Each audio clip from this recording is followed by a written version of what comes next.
Praise the lord. యెహెజ్కేలు గ్రంథం 36వ అధ్యాయం 11వ వచనం. మునుపటి కంటే అధికమైన మేలు మీకు కలుగు చేసేదను, అప్పుడు నేను యెహోవానై ఉన్నానని మీరు తెలుసుకుందురు. మన దేవుడు మేలులు చేసే దేవుడు. తల్లి గర్భంలో పిండముగా మనల్ని రూపించిందే ఆయన. మన ఎడల చక్కని ప్రణాళికను కలిగి ఈ భూమి మీదకి మనల్ని తీసుకొచ్చి ఇంతవరకు మన జీవితంలో ఆయా రకాలుగా మేలులు అనుగ్రహిస్తూ నడిపిస్తున్నటువంటి వారు మన దేవుడు. అయితే గత కాలంలో మేలుల కంటే రాబోతున్నటువంటి కాలంలో మీకు మరెక్కువ నేను మేలు చేస్తాను అని దేవుడు వాగ్దానం చేస్తున్నాడు. చాలామందికి గత కాలంలో కీడులను అనుభవించి బాధలను అనుభవించి ఇంకా మా భవిష్యత్తు కూడా ఇంకా ఘోరంగా ఉంటుందేమో, మా భవిష్యత్తు అగమ్యగోచరంగా ఉంటుందేమో, అంధకారం అయిపోతామేమో, ఇంకా మాకు గురి దరి ఎవ్వరు ఉండరేమో, ఇంకా మా జీవితం ఏమీ లేదేమో అని నిరాశ నిస్పృహలకు వెళ్ళిపోయి చాలామంది తమ జీవితాలను కూడా ముగించుకుంటూ ఉన్నారు. మరి గతకాలపు అపజయాలను బట్టి, గతకాలపు అనుభవాలను బట్టి కృంగిపోయి వారి భవిష్యత్తునంతా అంధకారంగా కూడా చాలామంది మార్చుకుంటూ ఉంటారు. చేయగలిగి కూడా ఏమీ చేయలేని వారిగా మారిపోతూ ఉంటారు. విజయం పొందగలిగి కూడా పొందలేని వారిగా మారిపోతూ ఉంటారు.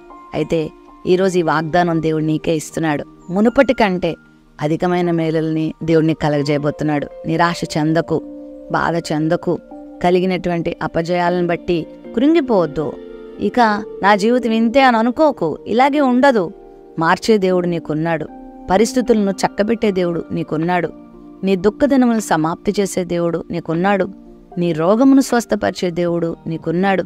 నీ వ్యాపారాన్ని చక్కదిద్దే దేవుడు నీకున్నాడు. నీ ఆర్థిక పరిస్థితుల్ని మెరుగుపరిచే దేవుడు నీకున్నాడు. నీ కుటుంబాన్ని మార్చే దేవుడు నీకున్నాడు. నీ భర్తలో, నీ పిల్లల్లో మార్పుని తీసుకొచ్చే దేవుడు నీకున్నాడు. అసమాధానాన్ని సమాధానంగా మార్చే దేవుడు నీకున్నాడు. దుఃఖంను నాట్యంగా మార్చే దేవుడు నీకున్నాడు. మునుపటి దినాల్లోనే ఎన్నో మేలులు చేస్తున్న దేవుడు ఇక ముందుకు నీ జీవితంలో అనేకమైన మేలులు చేయబోతున్నాడు. గనక ధైర్యం తెచ్చుకొని ముందుకు సాగిపో. నువ్వు నమ్ముకున్న దేవుడు నీ చేయి విడిచిపెట్టేవాడు కాదు. నువ్వు నమ్ముకున్న దేవుడు నిన్ను దుఃఖంలో ఉంచేవాడు కాదు. నువ్వు నమ్ముకున్న దేవుడు నిన్ను నట్టేటం ఉంచేవాడు కాదు. నీకు సహాయం చేస్తాడు. జీవితంలో ఎదుర్కొన్న పరిస్థితులను బట్టి ఇక నా బ్రతికి ఇంతే ఉంటుంది, ఇలాగే ఉంటుందని భయపడొద్దు, బెదరొద్దు, అదరొద్దు. విశ్వాసంతో నీ ప్రయాణాన్ని కొనసాగించు. విశ్వాసంతో నీ కుటుంబ బాధ్యతలను తీసుకో.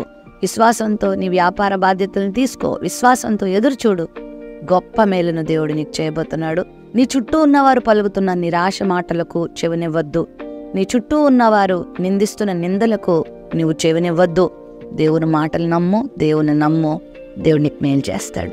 ప్రేమ నమ్మకం కలిగిన మా తండ్రి, మునుపటి కంటే అధికమైన మేలును నీ బిడ్డల జీవితంలో మీరు కలుగ చేయమని, అద్భుతమైన కార్యాలు బిడ్డల జీవితంలో జరిగించమని యేసు నామములో ప్రార్థిస్తున్నాం తండ్రి. ఆమెన్.